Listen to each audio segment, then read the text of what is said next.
Good evening to 5 PM news. నేను స్వాతి. ఇక detail చూస్తే ఢిల్లీలో ఆంధ్రప్రదేశ్ ముఖ్యమంత్రి వైఎస్ జగన్మోహన్ రెడ్డి రెండో రోజు పర్యటన కొనసాగుతోంది. కేంద్ర హోంమంత్రి అమిత్ షా ఆధ్వర్యంలో వామపక్ష తీవ్రవాద ప్రభావిత రాష్ట్రాల ముఖ్యమంత్రుల సదస్సులో సీఎం జగన్ పాల్గొన్నారు. ఇక ఆంధ్రప్రదేశ్ రాష్ట్రం గడిచిన 4 దశాబ్దాలుగా వామపక్ష తీవ్రవాద సమస్యపై పోరాడుతోందని జగన్ తెలిపారు. ఇక కేంద్ర హోంమంత్రిత్వ శాఖ మద్దతుతో ఆంధ్రప్రదేశ్ ప్రభుత్వం రాష్ట్రంలో వామపక్ష తీవ్రవాద సమస్యను సమర్థవంతంగా ఎదుర్కోవడానికి అవసరమైన అన్ని చర్యలను తీసుకుంటోందని వెల్లడించారు.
ఢిల్లీలో ఆంధ్రప్రదేశ్ ముఖ్యమంత్రి వైఎస్ జగన్మోహన్ రెడ్డి రెండో రోజు పర్యటన కొనసాగుతుంది. అయితే కేంద్ర హోంమంత్రి అమిత్ షా ఆధ్వర్యంలో వామపక్ష తీవ్రవాద ప్రభావిత రాష్ట్రాల ముఖ్యమంత్రుల సదస్సులో సీఎం జగన్ పాల్గొన్నారు.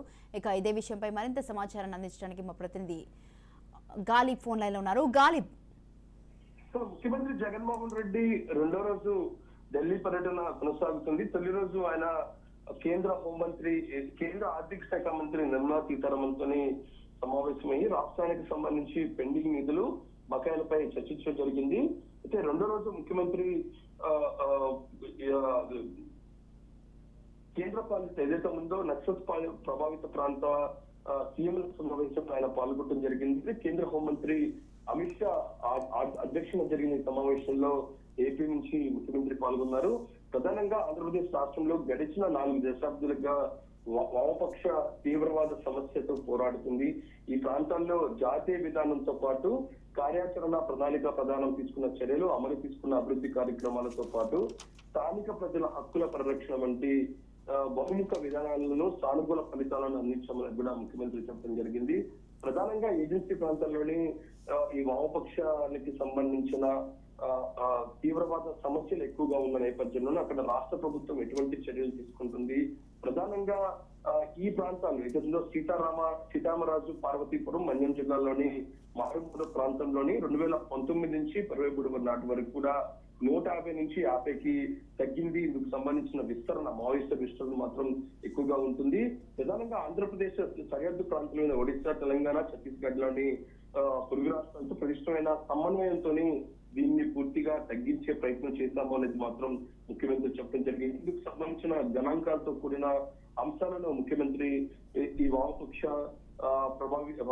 తీవ్రవాద ప్రభావిత ప్రాంతాల ముఖ్యమంత్రుల సదస్సులోని రాష్ట్ర ప్రభుత్వం తీసుకుంటున్న చర్యలపై ఆయన వివరించడం జరిగింది.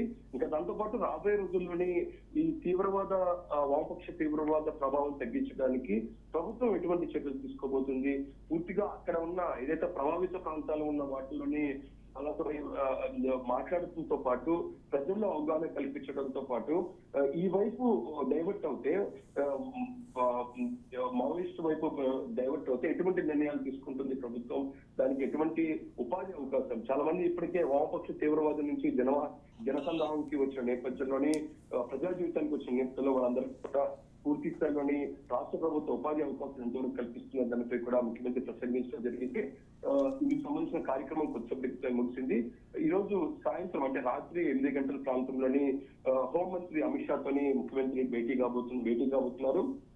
కేంద్ర హోంమంత్రి అమిత్ షాతోని తాజా రాజకీయ పరిణామాలతో పాటు మరోపక్క ఏపీలో చంద్రబాబు అరెస్టుతో పాటు రాష్ట్రానికి సంబంధించిన పెండింగ్ నిధులపై కూడా కీలకంగా చర్చించినట్టు తెలుస్తుంది. ఎందుకంటే ఇటీవల కాలంలోని వరుసగా ఏపీలోని రాజకీయంగా పరిణామాలు భారీ స్థాయిలోని మార్పులు చేసుకున్న నేపథ్యంలోని ముఖ్యమంత్రి పర్యటనలోని కేంద్ర హోంమంత్రి అమిత్ షాతోని భేటీ ప్రాధాన్యత కనిపిస్తుంది. ఎటువంటి అంశాలపై చర్చించబోతున్నారనేది మాత్రం చూడాల్సి ఉంది. ఎందుకంటే రాష్ట్రానికి సంబంధించి విభజన హామీలు మరింతగా నెరవాల్సిన అవసరం ఉంది. ఎందుకంటే ఒక ఏడాదిలోనే ఎన్నికలతో పాటు 10 సంవత్సరాలు విభజన పూర్తవుతున్న నేపథ్యంలోని ఏపీకి సంబంధించి ఆర్థికంగా మరింతగా కేంద్రం తోడ్పాటు అందించేందుకు ప్రత్యేక హోదాతో పాటు ఇతర అంశాలకు సంబంధించి ముఖ్యమంత్రి జగన్మోహన్ రెడ్డి హోంమంత్రి దృష్టికి తీసుకెళ్లే అవకాశాలు కనపడుతున్నాయి. ప్రస్తుతం వామపక్ష ప్రభావిత ప్రాంతాల రాష్ట్రాల సమావేశం ముగిసింది. ఇందులోనే ముఖ్యమంత్రి పాల్గొన్నారు. సాయంత్రం అంటే రాత్రి 7-8 ప్రాంతంలోనే ముఖ్యమంత్రి కేంద్ర హోంమంత్రి అమిత్ షాతో భేటీ కాబోతున్నారు. Right, thank you Ghalib, thanks for the details.